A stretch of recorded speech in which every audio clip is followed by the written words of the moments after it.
do it. Well, good morning, everybody. We are excited to have you joining us for the Rural Life Virtual Summer Institute. Welcome to a wonderful session, Personalized Learning in the Middle School Media Center. So we're excited to have you with us this morning. My name is Bethany Fillers, and I'm your session host. I'm here to support the session presenters, who I will introduce shortly, offer technical assistance to participants, as well as share the session evaluation and certificate information at the end of the session. Please do not hesitate to use the chat feature. If you kind of hover your mouse toward the bottom of your Zoom window, you should see a little bubble, little chat bubble. So feel free to use that if you have any questions. And at this time, I'll hand it over to Dr. Catherine Edwards, our lead presenter.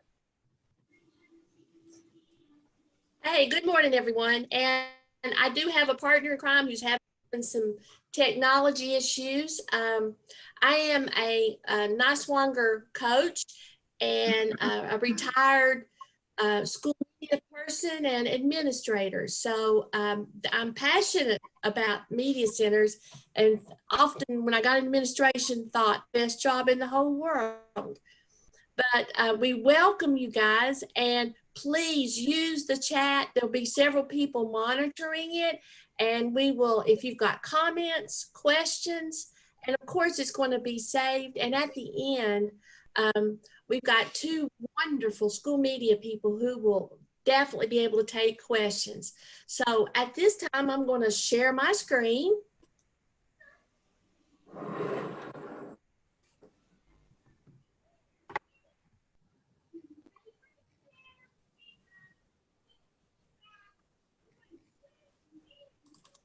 All right.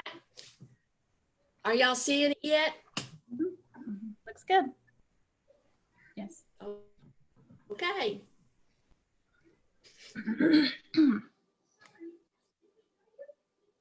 Again, the name of this session is Personalized Learning in the Middle School Media Center, but I do think that even teachers will enjoy this and pick up some great tips on personalizing learning for middle school students.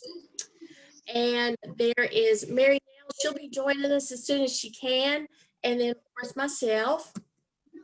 And what we would like for you to do during the presentation itself, if you will mute your microphone, that'll help. We know life happens, dogs, cats, children, grandchildren, even husbands saying goodbye. But if you will just mute your microphone, but we would like for you to stay on screen, because it's inspiring to see faces, okay? Even the ones that go to sleep. And again, let me encourage you to use your chat. Our goals for this session, we're going to talk about what makes, how is a personalized media center different from other media centers. We know if you've been in the in education for more than 10 years, you know that this is probably one of the biggest areas of change in K-12 education is school media. Effective ones are absolutely the backbone of a good school, and they support everybody. You know, in many cases, except for maybe counselors, it's the school media person that sees and works with every student in a school and every teacher in a school. So, you know, they're pretty important, and they are even important to family outreach and the community. We're also in this session going to see what two very successful media centers that offer personalized learning look like. And then of course at the end we'll have resources, questions, and I hope a lot of sharing. Well, what are school media centers? Again, I say this is probably one of the biggest changes in K-12 education in the past 15, 20 years. You know, no longer is it just the quiet place where students or maybe teachers go to sit down and read a book or to go look up research. It's much more than that. Now, the new trend is the maker spaces for learning, and that's where actually students and teachers are working together to be creative.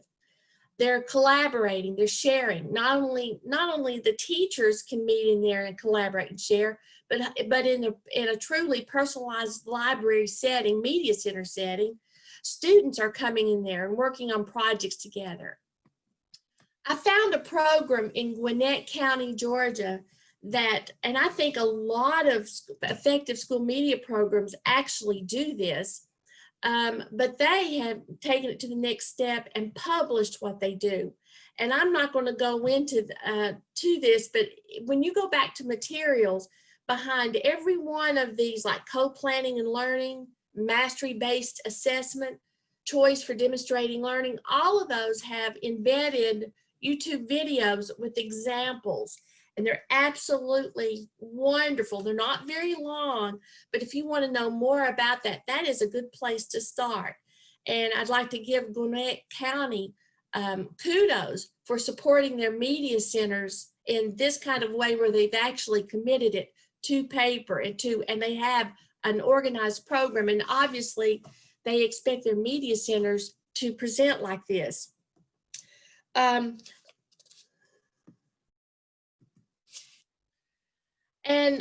I'll just go very quickly here, because I think, why do you want to hear me when we've got two outstanding school media people to tell us more? But our role in media is a media specialist in personalized learning includes, of course, we have to collaborate with teachers because they're going to depend on you. We've got the good media specialist person is also taking care of the print and digital resources. As an effective school media person has to know what the latest trends are, who's reading what, the authors that everybody's got to know about. It's a never-ending job, and effective school media specialists are readers, and they read all year long.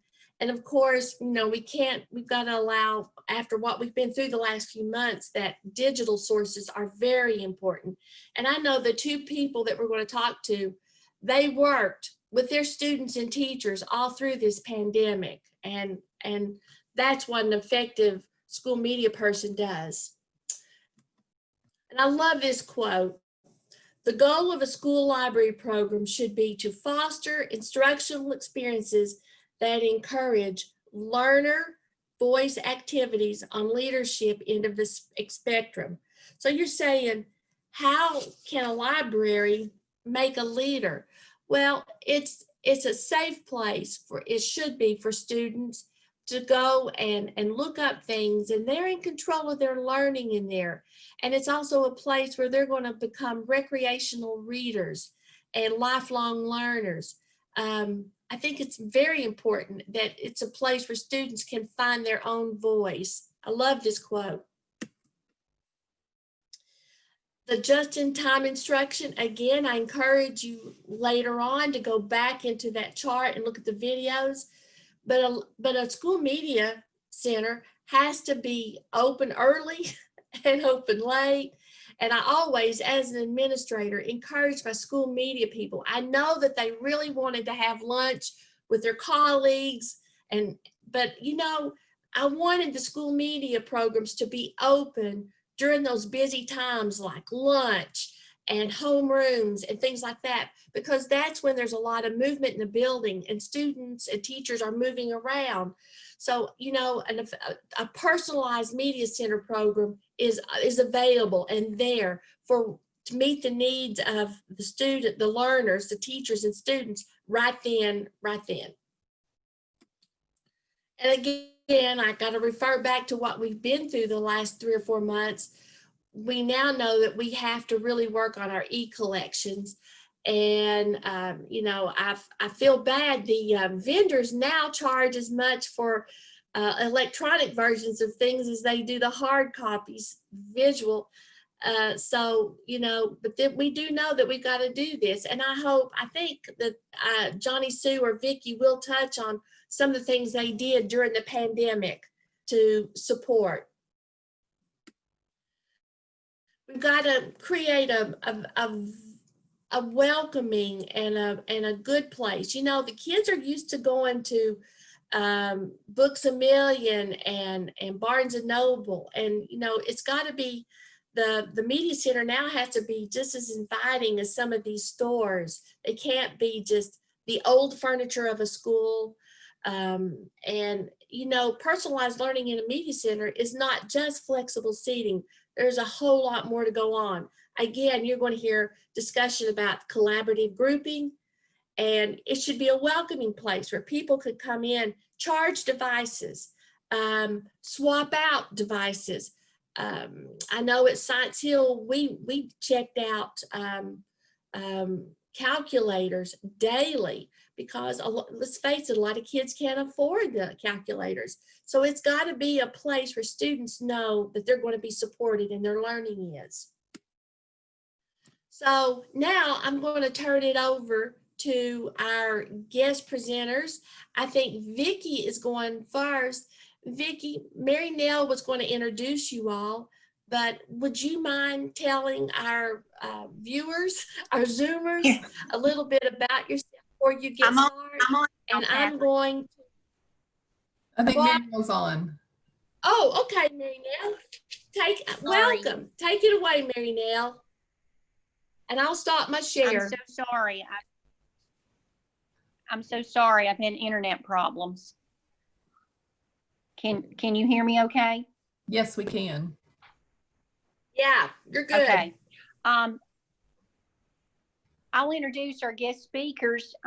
First, we have Vicki Winstead.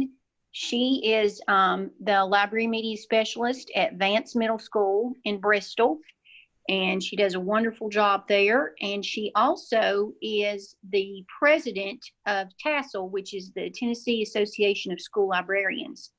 And she does a lot for librarians across the state in that capacity. And she's going to be telling us some about the Vance Library. And after Vicki shares with us, then we're going to hear from Johnny Sue Hawley, who is the library media specialist at Liberty Bell Middle School in Johnson City. And Johnny Sue has a couple of very interesting programs that she does in her library that she's going to share with us. And she also is the representative from the Holston River area for TASL. So both of these ladies are very involved in helping library media specialists across the state. So Vicki, first we'll turn it over to you. Okay, good morning. Thank you, Mary Nell. I'm going to go ahead and share my screen and get started. And I am, all right. I hope everybody can see everything's okay.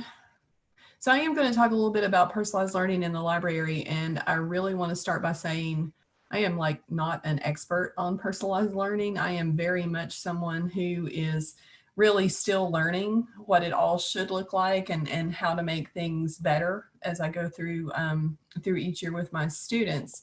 I'm going to talk today about the physical space of the library. This is one area we've done a lot with at Vance, and also talk a little bit about collection development for your library media center. So I'm going to start out sharing pictures of our new school. We are currently building a new school at Vance, and it's going to be right behind our current school.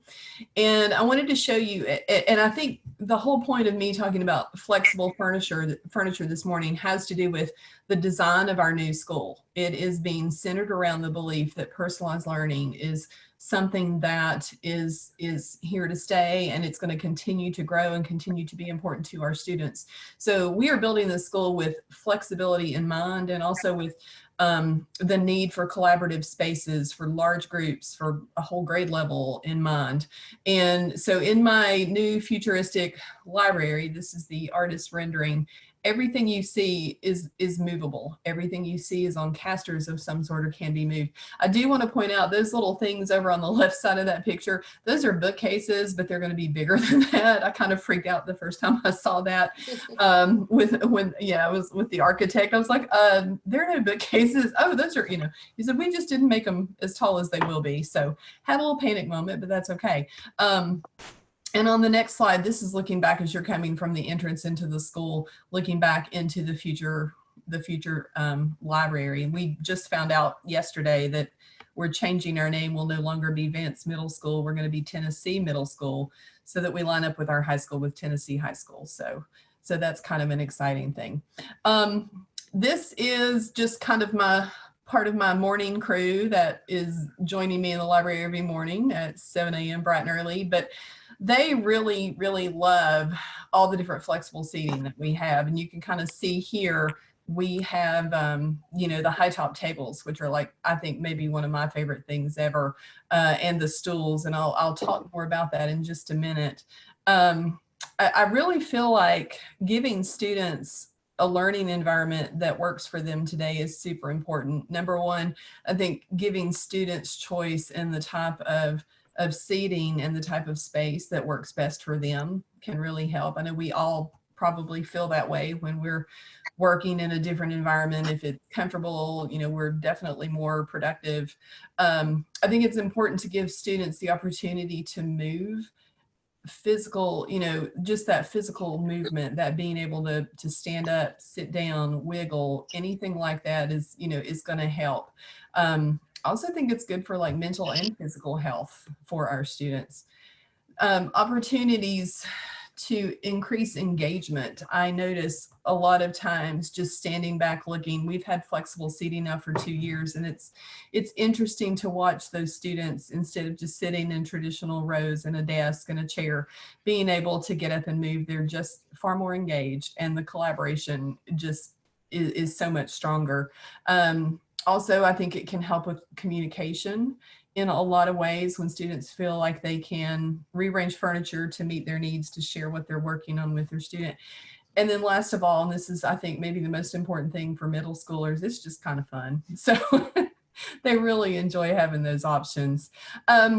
A lot of what I'm going to show you today is kind of expensive. We did use some of our money from the Rural Life Grant, and then also our PTA did a fundraiser to purchase some things for the library. These little green chairs, and there's actually a couple of more of these in the ottoman. This is like right as soon as you walk through my library door. And this is just a really popular hangout space. These chairs were about $100 a piece. We ordered them online somewhere. And same thing for the ottoman. So this was not a huge investment. I am really surprised at how well they are holding up, because middle schoolers, you know, can tear up anything. But so far they're holding up. We did the green color. It just adds a pop of color in the library. And then also, as a side note, my kids figured out, we do Lego stop motion in the library projects, and they found out that these green chairs are like, make the perfect green screen backdrop. So we've had a lot of fun with that, with their Lego projects. So double duty on those chairs. These are the high top tables that I was talking about. We did use NISWANGR funds from the Rural Life Grant to purchase these high top tables. These are my favorite things. If you notice, they're on casters. And I don't remember where we got the stools. The stools were not very costly. The tables were a little bit more so. My kids love gathering around these tables. They love the ability, I'll look over and there's a group working, and some are sitting on the stools and some have pushed the stool back and they're just standing. And so that is just a great flexible seating example that they can use it different ways. I also just kind of wanted to say that when we're having faculty meetings in the library, you see a lot of our faculty members kind of standing around these. You know, sometimes faculty meetings can get a little long, and it's nice to just be able to kind of stand up and stretch your legs, and they can put their computer right there and just be a little more comfortable. So those have been a big hit. And I've got a short video, and I've got my sound turned up, but you might need to turn yours up. It's hard to get middle schoolers to talk on a video, but they don't want to talk very loud. But Rain's just talking about how she likes these tables. Oops, sorry. Did not play. Technology is great. All right. So I like the high top table because it gives me the advantage of being taller than everyone else in the library. And I also like coming to the library in the mornings because it gives me more time to do things like study or chat with my friends without So you can see in the background too, I have just some regular tables with chairs and then the high top tables. And so adding this furniture, it's really a very popular spot for gathering in the morning before the bell rings. And this little group would always come in the morning and make sure they got their high top table. So that was fun. These are also have been very, very popular. These are the rolling desk. They are so tough. I can't even begin to tell you how tough and sturdy they are. We're a one-to-one school, so our students are carrying their laptops in their backpacks with them all day long from class to class to class. And the chairs that these rolling desks have space on the bottom for students to put their backpacks. They can also hang the backpack on the back of the chair and the chair won't flip over, which is a big deal. The desk top, and I've got a video of a couple of ladies showing you some uses for these. The desktops can swivel side to side. If you're a right-handed learner, a left-handed learner, you can totally adjust. If you're a small middle schooler, you can pull that desk in. If you're a big middle schooler, you can push that desktop out a little bit. So it really does accommodate a lot of different kids' needs. I always tell them they can kind of raft them up and connect together to work on something together, or they're great just for those students that prefer to work on their own individually and kind of have a little quiet. So these ladies, we do like board game Fridays in the library sometimes, so they're playing a game of Battleship, but I got them to talk a little bit about these desks. And I did it again. Let's see. I really like these chairs because we have them put down with the legs and kind of backpack on the back.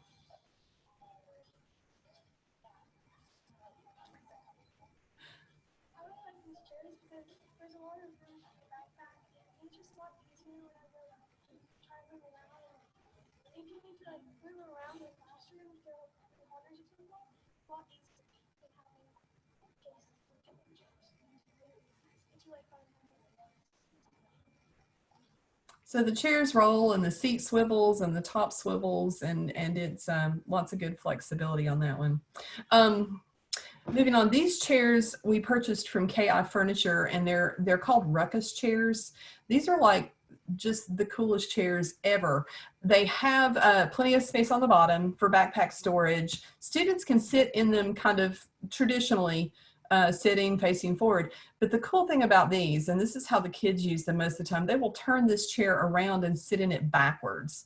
And it is just really specifically designed so they can put their legs on both sides, straddle this back part. They'll even sit and put their laptops up on that top part. These are also pretty amazing. If you sit on the top of that chair, that little part that's folded over, if you sit on that, the chair will not flip over.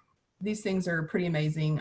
My assistant principal, Mr. Ray, who is a very large man, came in and I was like, try this out, Mr. Ray. And he couldn't, he sat down, couldn't flip them over. So they're pretty incredible. The tables that you see, these are adjustable height tables. I'm really not a fan. I wouldn't probably buy these again. One of the reasons we bought these was to share them, was to be able to kind of try them out and see if we wanted to use them in classrooms in our new school, and especially in our science classrooms. The chairs get out of alignment. If you can kind of see the two that are in the back right now, those are rolled all the way down, but they're still not quite right. They're just not, they're not as, I don't know, not as good as I hoped that they would be. These were rather costly. I like them, my kids like them, but it drives me nuts when they're like this instead of like this. So this is like the fire pit of the library. That's what I like to call it. These chairs were also bought with some of our rural life funds. They're called sway chairs from KI Furniture. These are the chairs that the kids will fight over to sit in. These things are indestructible. I think, I don't know how you could tear them up. The base is very heavy and the chair rocks every way you can possibly imagine. It spins completely around.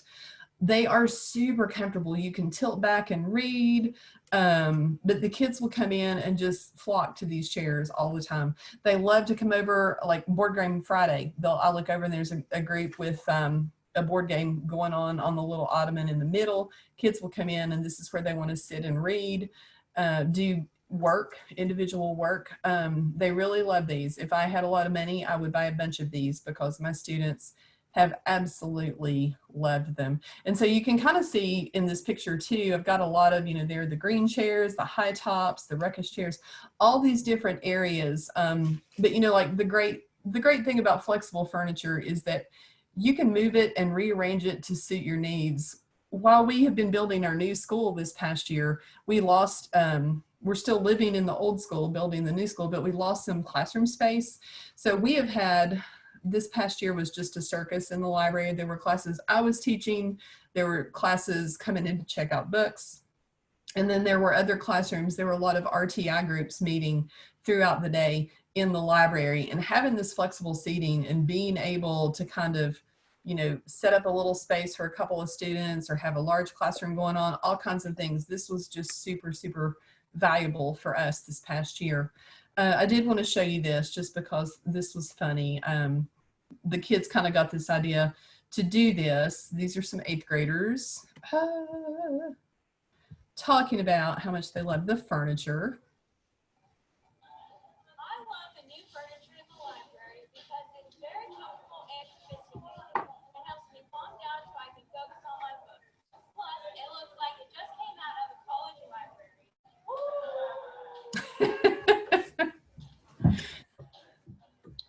So that, Hey, Vicki, I've got yeah. a question. Go ahead. It's coming from chat. Okay. Can you hear me? I can. Up on chat, have you seen any changes like in student engagement and learning in the media center and in the school from this? Yes, I'm getting ready to talk about that. Okay. Yeah, no, I will definitely talk about that. One thing, a couple of tips. I would say when I first got all of this furniture in the library, it was a little crazy. The kids kind of went wild. You need to give yourself some time to adjust because, everything moves, and that is just a little crazy. Set some guidelines and some boundaries just so students don't get out of control sometimes. And then also you just have to be very flexible with the whole thing. But one thing that I have observed multiple times, students will come in and, we may start out with, a group meeting or some instruction at the beginning, and then students split up to go work in groups or individually or collaborate, and they will kind of find their own little space as far as where they want to work. It's been interesting because sometimes you have those students who have some behavior issues and are maybe disruptive in class. A lot of times I have on several different occasions had students who, I think because of this furniture, they would find, especially the rolling desk that, twist and turn and move. If you put them in one of those where they have that ability to wiggle, they seem to settle down and they're more engaged. And at first, some students will kind of like run to, I want this desk or I want this chair. And they're kind of like trying to fight over them a little bit. But then after a while, they kind of, they might look and say, oh, well, she really, when she's in that chair, she works better and she's getting her work done and she's not disrupting class and bothering everybody, or she's, she's getting her work done. And so eventually students will just kind of see who needs what chair and leave it alone and let it go. They're not trying to take that chair from somebody, or they're not trying to sit in that desk. They just know how it works. They know that person needs that chair, and they just kind of, it's like that group mentality where they just kind of decide on their own to let that go and let that be. I'm looking at a couple, I've got my chat pulled up now. The chair, the question, Sarah, cloth or vinyl, the fire pit chairs, the sway chairs, they're plastic, but the seat is cloth. It is a really, really durable cloth. I think if you took a knife to it, you could probably do some damage, but otherwise they're really holding up super, super well. I am really surprised. And so it's been a very, very good thing. I'm trying to scroll here. Let's see, the exact name of the chairs, the sway chairs, and we'll put that in the chat. Sway chairs and KI Furniture is where most of the stuff that I just showed you came from. I know some of you may have heard of Steelcase. It's a similar company with just so many great options. It will blow your mind. So when we started looking, it was overwhelming. Let's see. I want to move on real quick and not take up all of Johnny C's time, but I want to talk about, this is another area where I feel like I have kind of made some progress personally and have grown some as well as a librarian, and that's in the area of collection development. Building your library collection is really kind of an ongoing thing. At least I think it should be. It's not something you just sit down once or twice a year and go, what am I going to buy? I always have orders going throughout the year where I'm constantly adding. I keep running lists of books that are going to come out with their release dates, maybe like the next book in a series, all those kinds of things. So it is truly ongoing year-round collection development. One thing that I've done, and if you're in a library, probably a lot of you all do as well, I'm sure Johnny Sue does, you let your students suggest books that they want to add to the collection. And you may do this in a way where you're keeping a physical running list. And I kind of do both of these. Like I have this, usually have a yellow legal pad laying somewhere around circulation desk so that if a student comes in and, hey, Miss Winstead, could you get, this book or that book, or did you know this was coming out?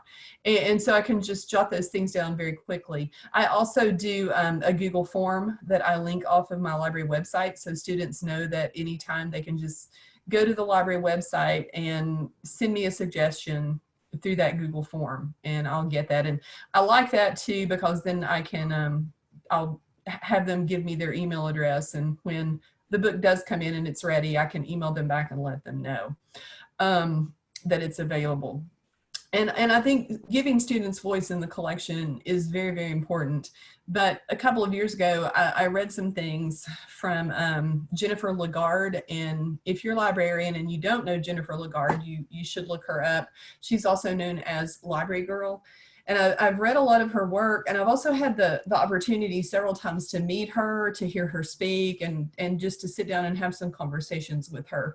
But one thing that she does that I am implementing in my library is to give students agency in the collection, and moving from student voice, where they can suggest things, to student agency means giving them the power to really go in and pick what I'm going to buy. We do a little activity where a classroom will come in, and usually they'll work in groups. I will give them a budget. You have X amount of dollars to spend. They have to go through the process similar to what I would go through. I would, start out by maybe looking at a particular genre that we need, maybe looking in certain areas of nonfiction. And they have to locate books that they feel we need in our library. They have to search and read 2 different book reviews. They have to decide, is it appropriate for middle school readers? We also, in my library, I have a young adult collection, which students have to have kind of a blanket permission sign from parents to check out. Those are a little more mature books. So you're going to see things like The Hate U Give and John Green, all those kinds of things that are a little more mature, but my middle school students definitely want. So they have to go through the process of, is this appropriate for middle school? Is it something that we feel like a diverse, population of advanced middle school students would want to read? We also focus a lot on selecting materials that are representative of different viewpoints and different voices. We don't want everything, I talk to my students a lot. I can't just pick all the books that I want for the library. I have to consider our whole student population and the interest of our student population and the diverse backgrounds. And I really want my collection to be inclusive of all the students that are represented at advanced. So we have some great conversations with that. And then at the end of the class, hopefully they've come up with a couple of suggestions. And we also look at costs, because books are expensive, and we have to, so many factors that we have to take into consideration. But when they do that, and they really see those, and then I go through and I purchase those, and those come in, and we talk about them, and it really gives them that sense of ownership. It really does. And I also feel like my students are exposed to books that they otherwise would have never crossed paths with.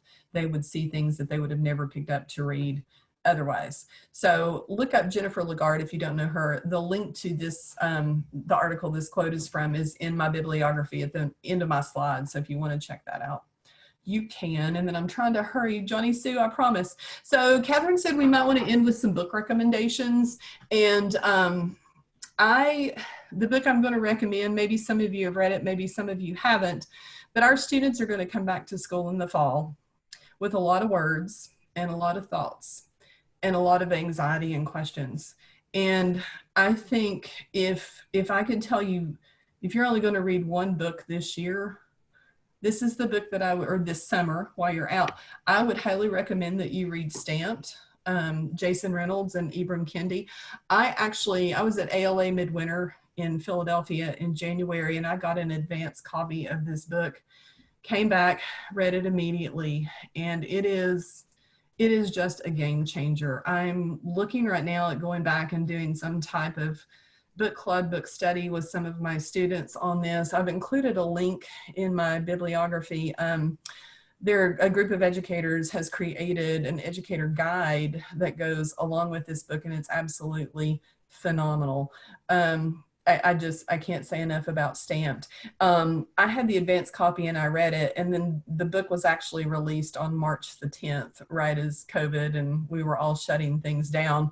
So it may not be something you have in your library yet, but I can't say enough good things about it. And if you don't know Jason Reynolds and you don't have him in your middle school library, you really need to get it. And yeah, Patricia, I see your quote. Oh, sorry.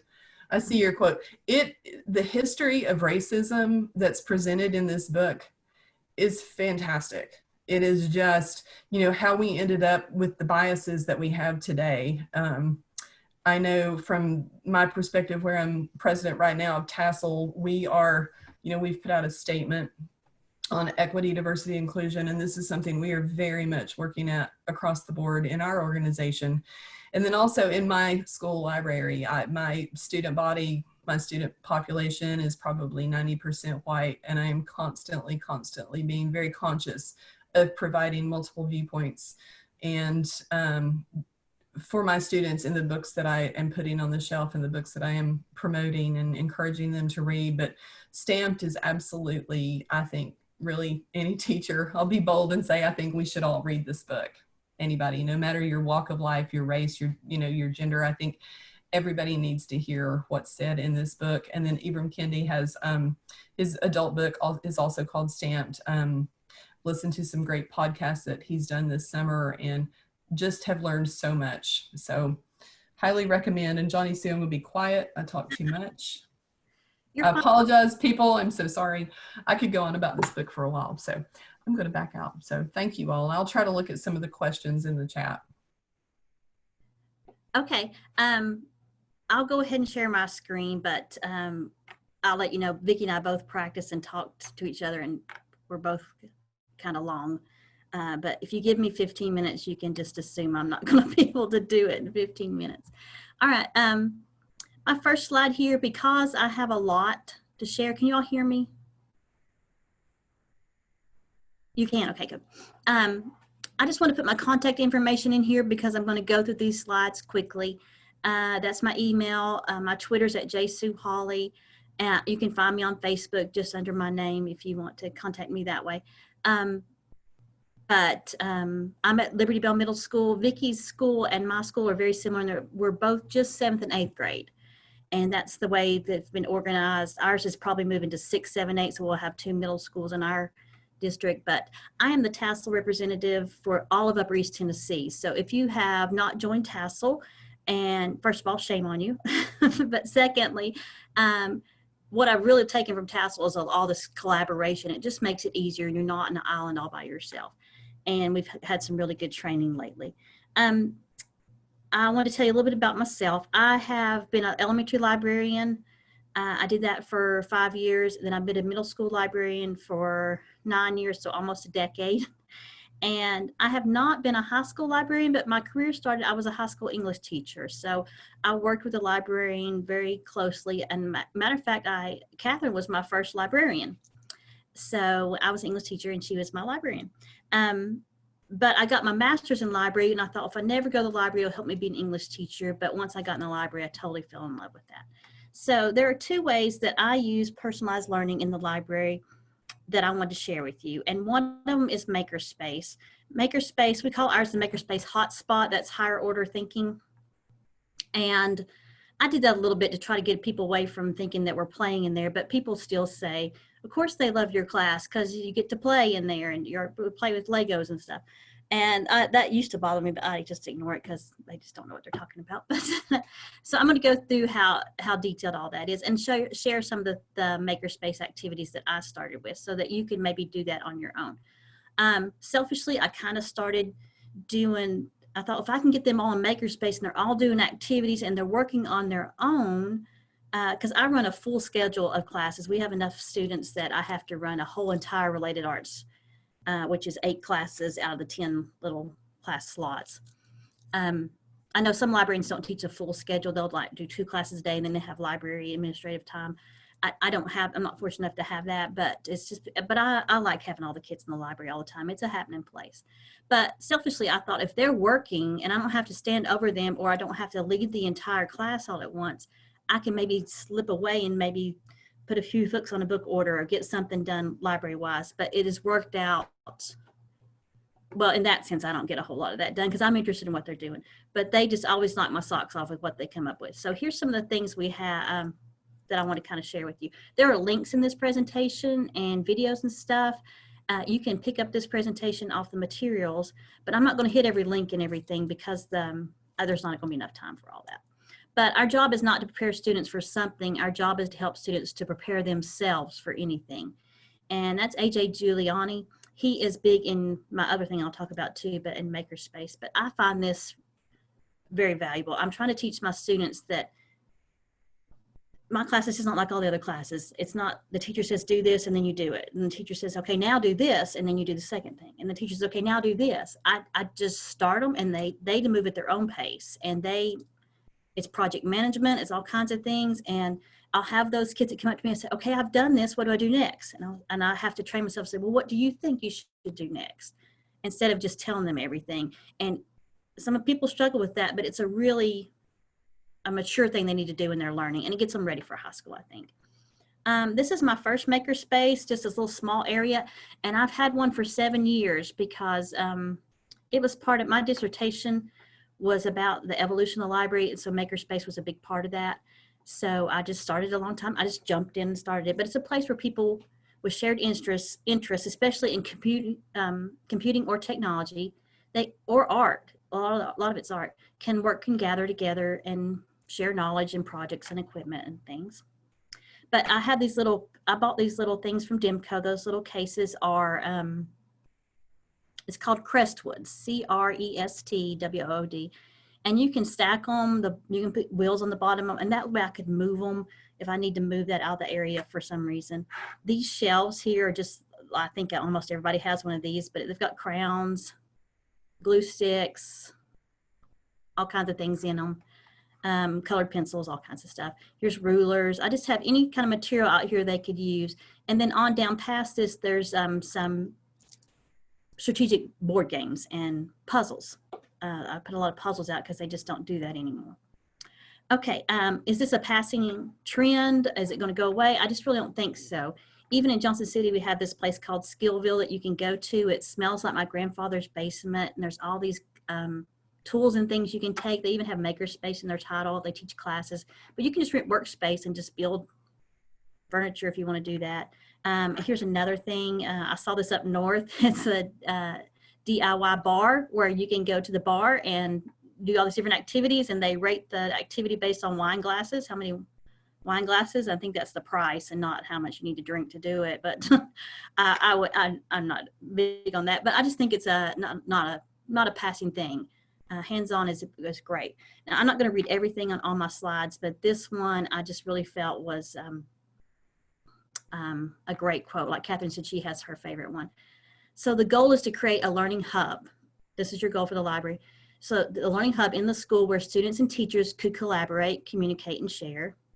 And it means the library is going to be a louder place. It's going to be full of people working, talking, and learning, and there's no preconceptions or physical barriers, and where curiosity is encouraged.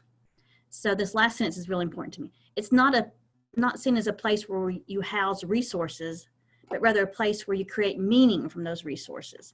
So we've moved from, it's just not the books you have on the shelf, but what the students can gain from the books on the shelf and how they will use that information in a new way. Okay. There's a lot of research here on, but the pink box is the kind of the key thing I want you to gather from this. When the students choose a makerspace activity, I require them to do it for 3 days. They have to take notes and things on it, and I will show you that later, but here's why I have them do it for 3 days. There's 3 phases they need to go through to get to that higher order place. The first phase is learning and building knowledge, where they learn to become independent. Like I have an electricity kit. It's a snap circuit kit. And the first phase might just be them looking through the parts and like, oh, this must be where you hold the batteries. These are the wires to build to conduct the energy. And they're looking at a light bulb, and there's a little helicopter propeller in it. So just looking at the pieces and parts and learning what it's going on. The second stage is independent challenge, where they're completing a predetermined challenge. So it comes with a little booklet with circuits that are already built, or the drawings of how to build the circuit. So then they build that circuit. And if they do the helicopter propeller one correctly, it will fly like 2 inches off the board there. And then the third step is where I want them to get on to. So that's why I said they have to do it for at least 3 days. My setup is where I have the kids every single day for 42 minutes during a 9 weeks period. And then the next day, the next 9 weeks, I get new kids. So this is 3 days in a row. All right, so the third stage is self-directed experimentation, where they create their own challenge and experiment until they find a solution. So I've seen people with that helicopter propeller, they will do that in stage 2, and then they immediately, and a lot of them get the same idea, hey, can we make more power on this circuit so the helicopter propeller will hit the ceiling? They always jump to that. So they will build a connection, and you'll see it go higher and higher, and then when it hits the ceiling, they'll have this eureka kind of cry or something. So the library's loud, but I mean, it's not like a basketball game loud, but I don't mind that because they've been working toward it. But almost immediately they look at each other, and then they just pick up the board of the circuits on and put it in the floor because that makes it higher. So they come up with all these challenges. These 2 are videos, and these are people working in the library on different challenges. This is a water power car that I had for I think I had it for 2 years before somebody actually got to work. This young man and his partner got to work. I like this picture because it has some of the boxes. It was kind of unintimidating for me to start my makerspace with kits. So this is Kiva kits, and I've got a list for you. And this is Themes and Cosmos, or I think it's called Tim's and Cosmos, but it's spelled Themes. But I have on the materials for this session, one list says makerspace options, and that's all the ones I have. And I have over 100, but you know, remember I've been building this for 7 years, but some of them are free. The Legos I have were donated to me. I have a cursive writing option, which I think that's always important, and that was free. I just ran off models from the internet and paper in there and just pen, and they practice their cursive writing, but I taught them about it's important to know how to do your name in cursive. So you can look at that list. And then the other list says makerspace options to start. And I did a workshop like this, and someone asked me, what would you start with? Like if you had $1,000, what would you start with? So that's what that list is. But you know, like whatever you can get donated also helps. If you see this paper here, I'll talk about in a minute. This is their accountability paper that they have to count. They're not just playing. I mean, it looks like he's playing and stuff, but this is physics. This is called contraptions. They have to build a track. Then you roll the ping pong ball down through it, and then they adjust it. And you'll see them trying to connect a table to another table to do a track, or they'll want it to go down the track, bounce off the table, then bounce up on a new track, and they'll work on it till it gets, and that's a lot of physics and different things that they're learning from all their other classes. It all comes together in these activities. So here's some other things I have. I have a Raspberry Pi, which is, I didn't even know what it was when I bought it. I just knew it was cutting edge. This is a little computer. It's the size of a credit card maybe, and you plug in your mouse and your projector and the internet. I usually let them put it up on the projector instead of a monitor because you can kind of show what they're doing. This guy in gray was great at it. He taught other people how to do it, made him feel good. He's kind of a shy kid, but it made him feel really empowered. And I couldn't tell you how to use it, but he could tell other people how to do it. A Makey Makey is really cool if you've not ever had that. This is where you kind of trick your keyboard. You can see they're playing Mario Bros is what they're doing. They have built the game board, the control panel out of Play-Doh. And this blue bar is the space bar. It does the same thing using the Makey Makey as if you hit the space bar on the keyboard. There's a great little video to show you how to do that. You can just Google Makey Makey video and it'll show you how to do that.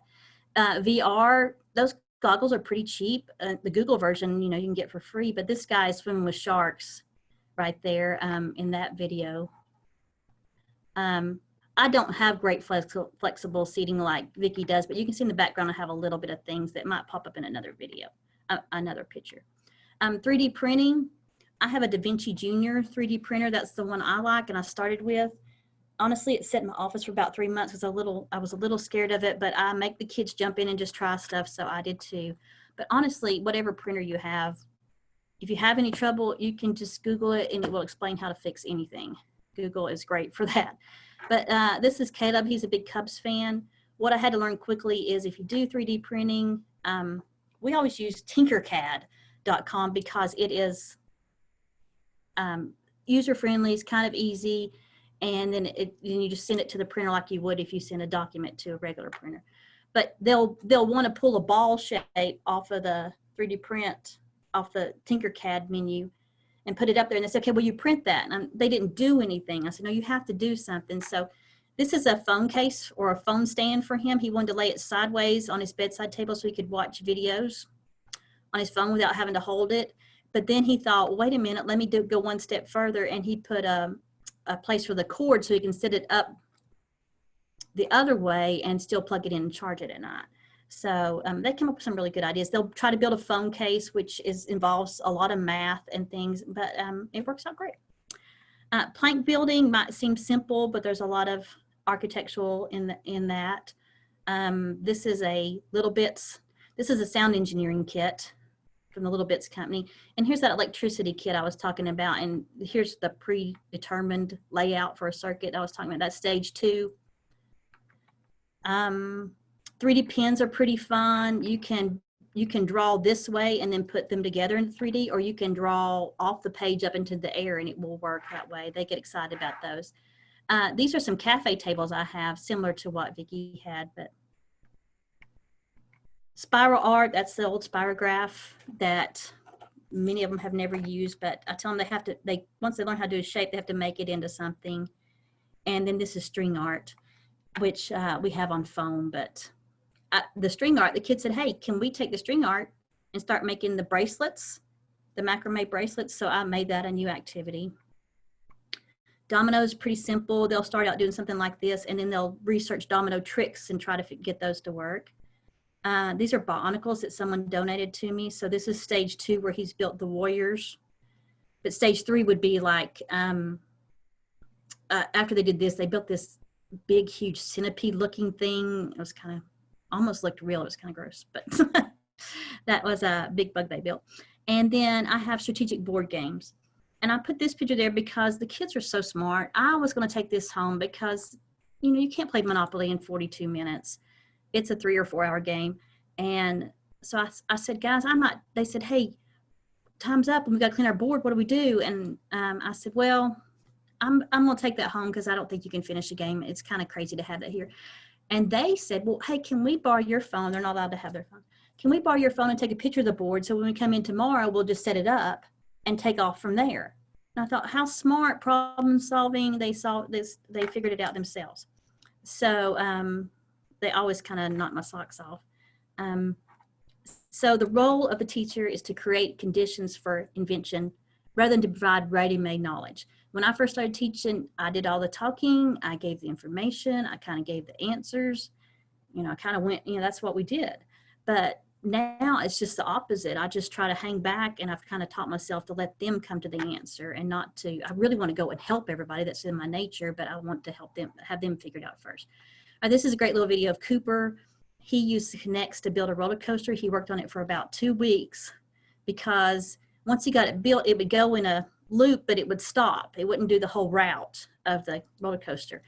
And he changed the shape of the loop. He changed the speed. He changed the angle of the drop. I mean, he did a lot of physics works there, but when it finally worked, I was really proud of him. So there's a good little video to watch there that you can watch later.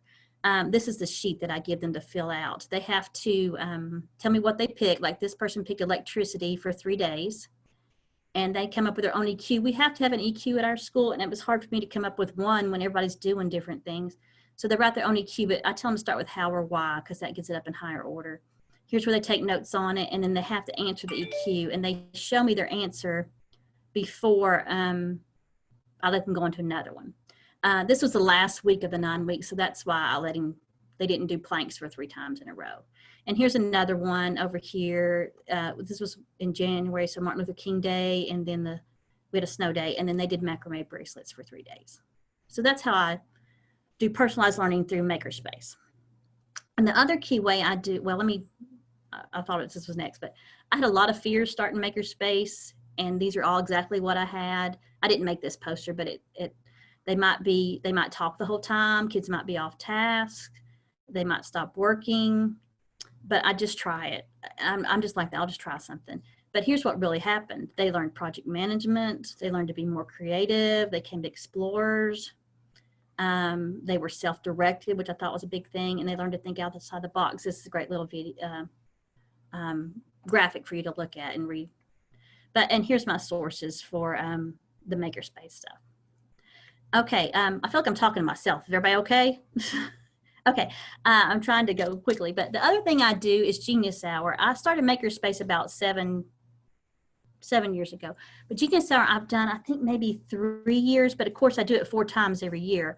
So I feel like I've done it forever, but it looks different than the first day I did it. But when I talk to teachers about it, it's like a culminating project. It's definitely a research project, and you can incorporate a research paper if you wanted to. So I could work with an English teacher on that, but it's student-led and project-based. And those are 2 key words for all of education right now. But for the students, I say, hey, this is your project. You get to pick the topic. When I was an English teacher, I gave them a list of 20 things they could choose from for their research paper. I let them choose anything, and somehow we end up shaping whatever they have into an actual project. It's based on what Google calls their 20% time. And there's a great little link to a little video that explains all that. But I'm going to show you just how it runs in my classroom. I know I'm already over on my time, so I'm going to go ahead and go. Here's some books that helped me start. This one was one I used a lot, but all these other ones are, of course, sometimes the school will just call it project-based learning. You don't have to call it Genius Hour, but that's a whole concept. But if you'll notice, AJ Giuliani's on all of these, just about. And this one was online. It goes through the whole Genius Hour and what's your passion, what do you want to learn about. That's the key thing. If they're learning about something they want to research, then they will actually research it. And a planning guide and journal. So I looked through all this and took this little course and then planned what I wanted to. And I'll be honest with you, I looked on Teacher Pay Teachers and got a lot of things from there.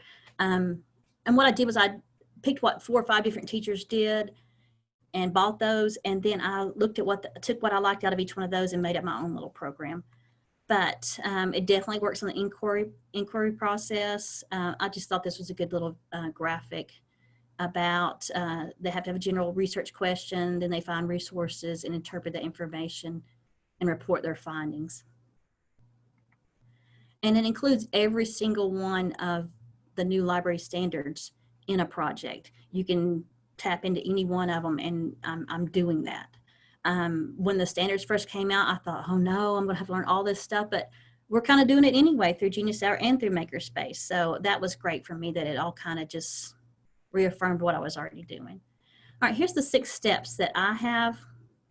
Can y'all see me moving my cursor? I keep moving the chat box so I can see what I'm talking about. But the first step is I make them do a proposal. They have to get up and say, okay, this is what I want to study. Here's the first 2 steps I'm going to take. I found a little bit of research on it already, so they show me what they found.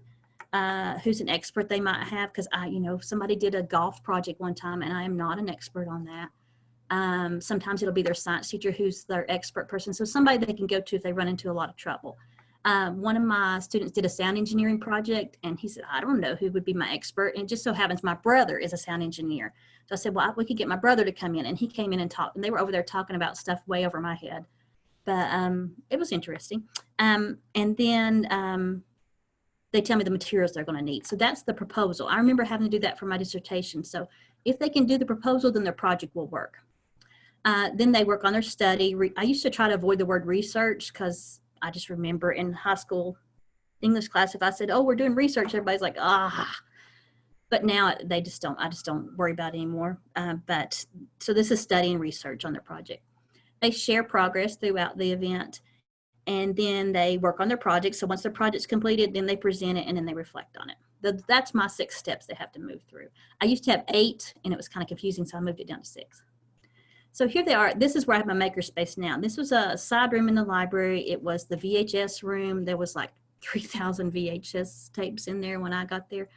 So when I got rid of all that, there was a huge cabinet in the middle that held a bunch of tapes. Got rid of that. And it's just a big open space where they can work. See, I don't care if they work in the floor. These are using the die cuts that are supposed to be for teachers, but the teachers hardly ever use it, so I haven't put it out there for them. You do have to have some shelves to keep works in progress. So these little green signs say, this is a work in progress here, don't touch it or take the materials from it. These, I put this twine, if you can see it, holding, these are presentation boards. A lot of them like to use those trifold boards. I thought they'd all want to do electronic stuff, but I guess, you know, students today do so much electronics, the trifold board is interesting to them. But I have shelves to hold projects while people are working. This boy in the tie-dye shirt, I went down to the lunchroom and he was working on his Genius Hour project in the lunchroom. So they just really get into it. And I was impressed by that. The introduction I have set up on a Prezi. I clicked it right here. It's free for you to use if you want to, and adjust it and change it if you want to. But it just kind of outlines the steps that I tell the kids to start them off, kind of what it's about. Okay, so let me go through the steps. And stop me, anybody, if I'm taking way too much time. I'm trying to keep track, but anyway. Okay, the proposal, I set it up like the Shark Tank, like the show Shark Tank, where they have to come up there and talk to me about the topic they've chosen. And I'm one of the sharks. I invite teachers that are in planning to come in too. But really all we're doing is listen to their idea and giving them suggestions to make it successful. So they have to have a research question, and that's their EQ. I give them this paper that I'll show you in a second. It's called Thick or Thin Questions. So is it a strong question or a weak question? And I talked to them about their research has to have legs. It has to be able to go somewhere. So that's the proposal where they present an idea for approval. And here, these 2 guys are doing their proposal for me. This is the day I didn't have anybody coming, so I just set it up at the lectern. But I'm taking a little bit notes on what the materials they need. As a side note, this is my dog, Mary. She's a reading therapy dog. So she comes every now and then, but look at her listening to their presentation. But she's really into it. And as you can see, there's other people working. She's back here at the cafe tables working on her presentation while they're presenting. So there's people all around the library working, doing all kinds of different things, but they all seem to be working. I honestly don't have a whole lot of discipline issues. Here is the thick or thin question.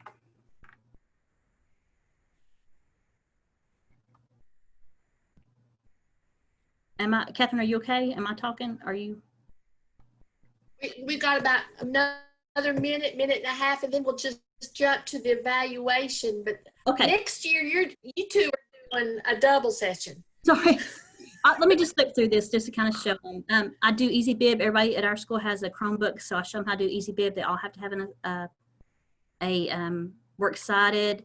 These are 2 7th grade boys, you know, messy little boys. I love their little project. Look at this little tank. They drew pictures on it, but very detailed stuff.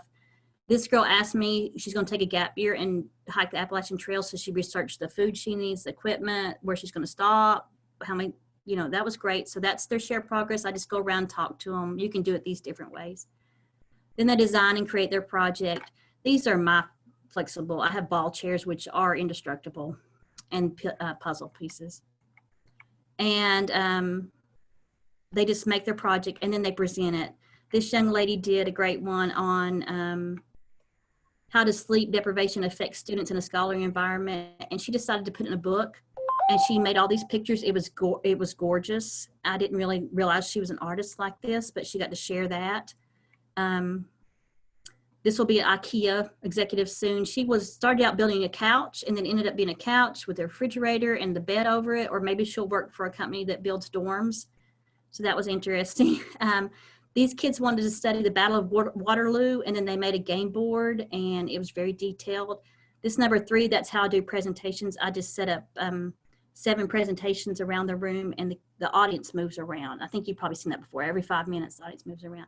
Sometimes they'll present to Mary if she's there that day. Mary listens to everything, and they talk to Mary much more than they talk to me.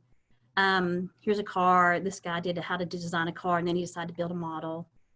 You're going to need a lot of construction paper if you do this. I'm cardboard paper, so here's how I wrangle it. Here's how I have different supplies in my maker space. And then they present. That's the publishing step, of course. And the reflection is pretty simple. But I found most things are informational, invention, or awareness. This kid did a little bit of everything, 7th grader, on reduce, reuse, and recycle. You can look at that, some problems I have. Sometimes the topic's too easy. I just kind of help them make it a more interesting topic. I don't really have people off task, or I just go join their group. And that's it. Oh my Lord, you are awesome. Too much. I know. No, that's fantastic, Johnny Sue. Wow. Oh, good. Absolutely amazing. Guys, what I'm going to do now, this is so much better than what I wish I had given you the whole time. And it's absolutely amazing. Vicki and Johnny Sue, Oh, I think all this is happening in East Tennessee. And I'm so proud that Niswanger helped with some of this. But you two are just, John, Mr. Payne has posted the evaluations. It's very important to us that you take, it'll only take you a minute. If you will go to the chat and and go to that link and do the evaluation, because we really want to know how you feel. I think you definitely need to put on there that you'd like to see this session be longer, because there's other wonderful librarians doing some things. And then Vicki and Johnny Sue, can you all, the chat will be saved because there's some fabulous information there. Can you all hang on for just a few minutes if anybody wants questions? And I think you should charge for your tours, okay? I do. I think you should charge money so you can buy supplies. I'm astounded. I'm so proud to be a former librarian. And Vicki, I'm going to go join Tassel again as an alumni, okay? Good. So, Absolutely. Beth, please go to the chat. Please, I beg you, go to the chat and do the evaluation. It won't take you but just a minute. Hang on for these two if you want to say something. Ladies, thank you so much. I'm so proud to know you both. And Mr. Payne, thank you for your support, and Bethany too, and Patricia, good to see you. And I'm going to get that book and read it. Me too. Yes. Thank you, everyone. Feel free to hang on. Great job. Hop off whenever you're done with the evaluation. And that's also the way you can request a certificate for the hour, if that's what you need. Oh, yeah, I forgot that. Oh, well. Thank you, Bethany. I forgot your certificate. That's an advantage of being retired. I don't need it. Don't rub it in. No. You guys have made me Great job, John. That was fabulous. It really was awesome. You've inspired me. Well, I always talk too much, but I do Yeah. want to say this one Great thing.